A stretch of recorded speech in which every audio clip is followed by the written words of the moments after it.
Ini, enggak tadi kan tandingkan ke saya. Dia dulu. Oke. Ini Batman.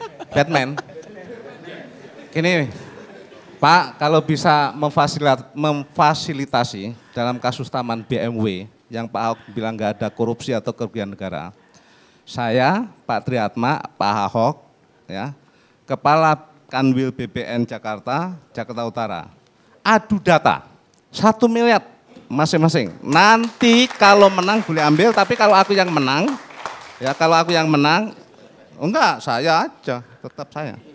Enggak nanti saya gunakan macam-macam gitu. Benar Pak, fasilitasi. Sebab apa? Terus terang ini sudah ada di KPK, cuma kita kan tahu sistemnya itu. Kalau saya bilang taruhan, itu bukan karena saya penjudi, bukan. Ini ada suatu action ketika hukum konstitusional, konvensional, buntu transaksional. Iya. Ya.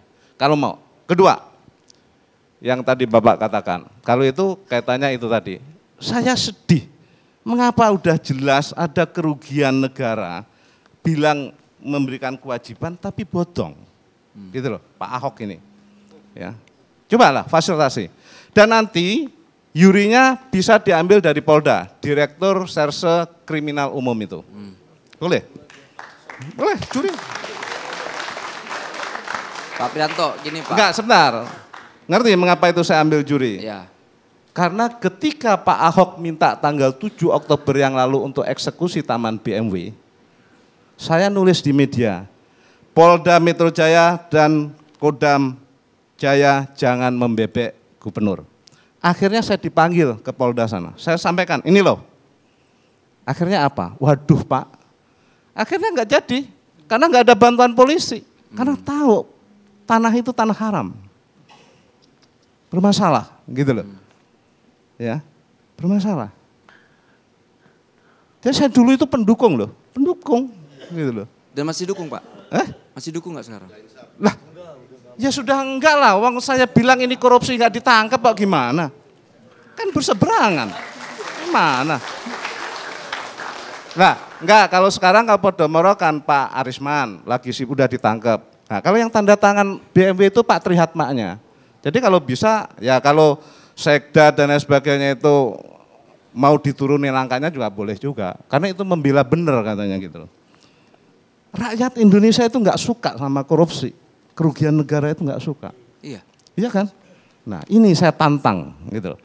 Jadi kalau kaitannya disebut rakyat banyak yang mendukung Pak Ahok dan sebagainya. Orang juga udah tahu itu adalah persepsi yang dibangun oleh media. Persepsi yang dibangun oleh media. Ya, ada kekuatan tertentu. Dan teman media itu pernah ngomong langsung sama saya, Pak gimana? Saya kalau mau kritisi, pendapatan iklan saya turun. Itu benar. Iya. Jadi saya amati itu ketika pamer 1 tahun kepemimpinan Pak Ahok. Pekerjaannya kementerian aja dicantumkan sebagai pekerjaannya Pak Ahok di situ. Nah, ada gitu loh. Jadi itu persepsi yang dibangun media sehingga meninabobokan rakyat. Pak Pri, udah kebanyakan Pak Pri. Nah, cukup kan? Monggo. Saya ingin agak mundur ke belakang Bang Kardi. Ya, ini, tapi jangan banyak-banyak. Ya, Anda Bung Anies langsung tersenyum dia karena ini menurut saya bagus lah. Tapi saya ingin mundur ke belakang sedikit. Pada saat Pak Jokowi berpasangan dengan Pak Ahok, dan pada masa itu sekitar tahun 2012 ya waktu itu, beliau melakukan konsultasi dengan Komisi 4 DPR RI, dan setelah konsultasi dan DPR Komisi 4 DPR RI itu, keluarannya adalah salah satu yang disampaikan oleh Pak Jokowi bahwa beliau akan tidak melanjutkan izin reklamasi Pulau G. Itu jelas, kita bisa lacak sama-sama itu. Dan salah satu argumentasinya adalah bahwa beliau tidak berkeinginan ya ada dampak-dampak yang tidak terkendali. Ya, saya kira ini satu gagasan yang cukup baik. Nah, dalam perjalanannya ketika Pak Ahok menjadi PLT Gubernur DKI, ternyata momentum itu juga digunakan untuk memperpanjang izin prinsip Ya, sekali lagi saya katakan izin prinsip. Nah, baru di akhir tahun 2014 Pak Ahok mengeluarkan izin pelaksanaan. Apa yang saya ingin simpulkan dari proses pendek itu? Ya, Pak Ahok itu punya momentum, punya waktu yang cukup untuk mengatakan melanjutkan atau tidak melanjutkan. Ya, jadi bukanlah warisan dari pemerintahan sebelumnya yang seolah-olah itu tidak bisa ditolak. Tidak begitu situasinya.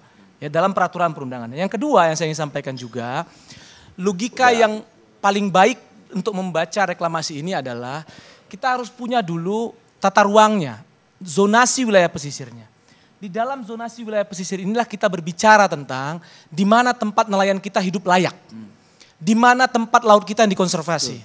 Di mana tempat fishing ground tempat kita. Di mana alur-alur pelayaran kita. Dan kalau memang pun rakyat DKI Jakarta setuju ada reklamasi, nah disitulah kita sepakati di mana tempat itu. Nah yang terjadi sekarang ini justru sebaliknya.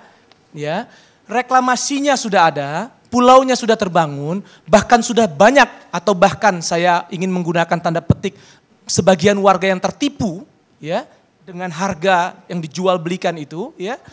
Ternyata hanya digunakan ya perda tadi itu datang belakangan untuk melegitimasi si reklamasinya. Ya si pulau-pulau itu. Ini yang ajaib. Jadi menurut saya ini bukan persoalan, jangan juga disimplifikasi forum ini seolah-olah antara pendukung Ahok dan tidak pendukung Ahok. Menurut saya menjadi tidak bermoral kita dalam forum yang baik ini begitu. Jadi saya ingin mengatakan terakhir Bang Kardi bahwa sekali lagi esensi dari yang pertemuan kita hari ini tentunya yang paripurna ini adalah ingin memanusiakan manusia.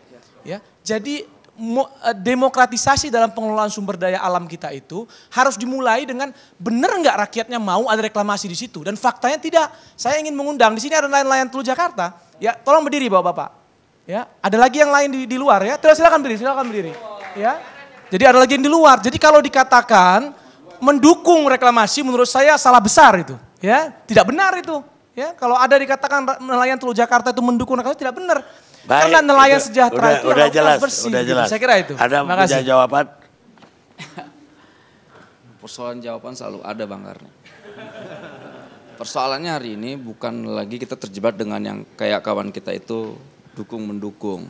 Ini persoalan kesejahteraan. Ini persoalan bagaimana memanusiakan manusia. Itu yang paling penting.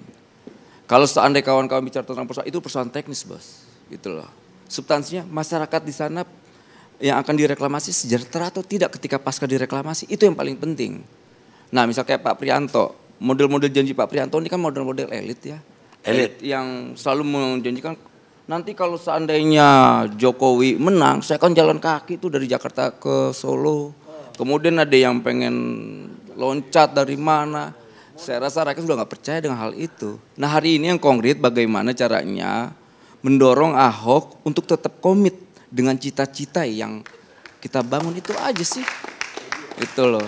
Setuju. Kita punya gambaran hari ini sistem yang dibangun Ahok itu luar biasa lah. Kalau kita pengen menjadi bangsa yang maju, negara yang maju, ayo kita berpikir tentang gagasan, adu program. Itu lebih terhormat daripada kita coba mencari kesalahan orang, persoalan-persoalan teknis yang bukan persoalan substansi. Itu Baik. aja sih.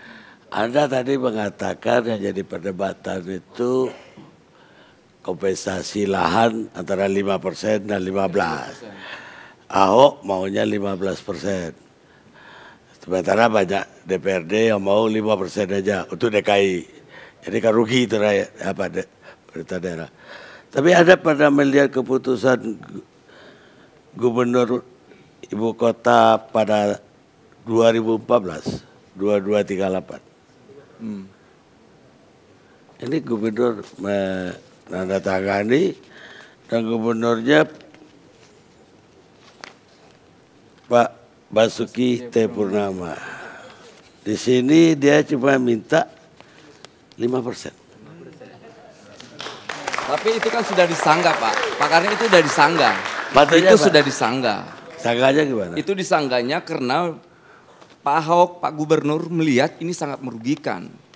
Itu sangat merugikan sekali jadi pemerintah sekarang DKI. mau Kemudian dia itu kan sudah diralat, ini harus 15% gitu loh. Baik, Nah itu kan perdebatannya antara 5% sampai 15% gitu loh. baik. Korupsi dan kemunafikan harusnya tidak terjadi dan tidak menjadi produk demokrasi yang tidak terelakkan. Tapi hari ini kita meragukannya. Mahatma Gandhi. Kita rehat sejenak.